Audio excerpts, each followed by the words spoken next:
Jonah, Chapter 1. The Lord gave this message to Jonah, son of Amittai. Get up and go to the great city of Nineveh. Announce my judgment against it, because I have seen how wicked its people are. But Jonah got up and went in the opposite direction to get away from the Lord. He went down to the port of Joppa, where he found a ship leaving for Tarshish. He bought a ticket and went on board, hoping to escape from the Lord by sailing to Tarshish. But the Lord hurled a powerful wind over the sea, causing a violent storm that threatened to break the ship apart. Fearing for their lives, the desperate sailors shouted to their gods for help and threw the cargo overboard to lighten the ship. But all this time, Jonah was sound asleep down in the hold. So the captain went down after him. "How can you sleep at a time like this?" he shouted. "Get up and pray to your God. Maybe he will pay attention to us and spare our lives." Then the crew cast lots to see which of them had offended the gods and caused the terrible storm. When they did this, the lots identified Jonah as the culprit.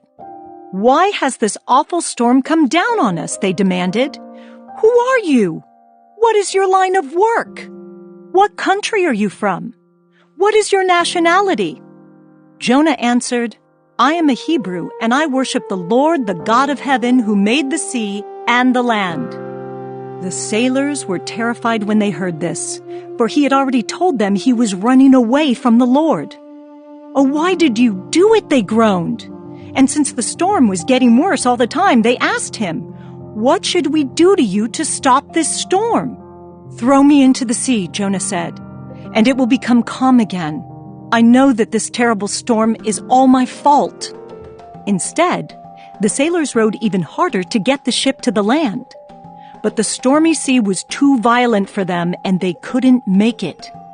Then they cried out to the Lord, Jonah's God. "O Lord," they pleaded, "don't make us die for this man's sin, and don't hold us responsible for his death. O Lord, you have sent this storm upon him for your own good reasons." Then the sailors picked Jonah up and threw him into the raging sea, and the storm stopped at once. The sailors were awestruck by the Lord's great power, and they offered him a sacrifice and vowed to serve him. Now the Lord had arranged for a great fish to swallow Jonah, and Jonah was inside the fish for 3 days and 3 nights. Chapter 2. Then Jonah prayed to the Lord his God from inside the fish. He said, "I cried out to the Lord in my great trouble, and he answered me. I called to you from the land of the dead, and Lord, you heard me. You threw me into the ocean depths, and I sank down to the heart of the sea. The mighty waters engulfed me. I was buried beneath your wild and stormy waves. Then I said, O Lord, you have driven me from your presence. Yet I will look once more toward your holy temple. I sank beneath the waves, and the waters closed over me. Seaweed wrapped itself around my head. I sank down to the very roots of the mountains. I was imprisoned in the earth, whose gates lock shut forever. But you, O Lord my God, snatched me from the jaws of death. As my life was slipping away, I remembered the Lord, and my earnest prayer went out to you in your holy temple. Those who worship false gods turn their backs on all God's mercies.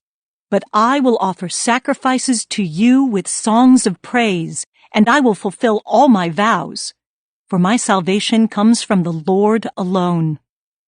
Then the Lord ordered the fish to spit Jonah out onto the beach. Chapter 3. Then the Lord spoke to Jonah a second time. "Get up and go to the great city of Nineveh and deliver the message I have given you." This time Jonah obeyed the Lord's command and went to Nineveh, a city so large that it took 3 days to see it all. On the day Jonah entered the city, he shouted to the crowds, 40 days from now, Nineveh will be destroyed." The people of Nineveh believed God's message, and from the greatest to the least, they declared a fast and put on burlap to show their sorrow. When the king of Nineveh heard what Jonah was saying, he stepped down from his throne and took off his royal robes. He dressed himself in burlap and sat on a heap of ashes. Then the king and his nobles sent this decree throughout the city. No one, not even the animals from your herds and flocks, may eat or drink anything at all. People and animals alike must wear garments of mourning, and everyone must pray earnestly to God. They must turn from their evil ways and stop all their violence. Who can tell? Perhaps even yet God will change his mind and hold back his fierce anger from destroying us. When God saw what they had done and how they had put a stop to their evil ways, he changed his mind and did not carry out the destruction he had threatened. Chapter 4. This change of plans greatly upset Jonah, and he became very angry. So he complained to the Lord about it. "Didn't I say before I left home that you would do this, Lord? That is why I ran away to Tarshish. I knew that you are a merciful and compassionate God, slow to get angry and filled with unfailing love. You are eager to turn back from destroying people. Just kill me now, Lord. I'd rather be dead than alive if what I predicted will not happen."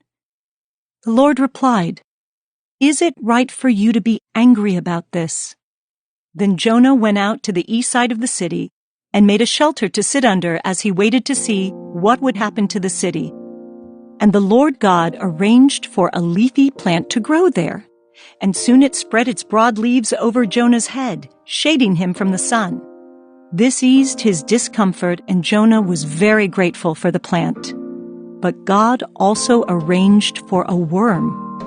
The next morning at dawn, the worm ate through the stem of the plant so that it withered away. And as the sun grew hot, God arranged for a scorching east wind to blow on Jonah. The sun beat down on his head until he grew faint and wished to die. "Death is certainly better than living like this," he exclaimed. Then God said to Jonah, "Is it right for you to be angry because the plant died?" "Yes," Jonah retorted, "even angry enough to die." Then the Lord said, "You feel sorry about the plant, though you did nothing to put it there.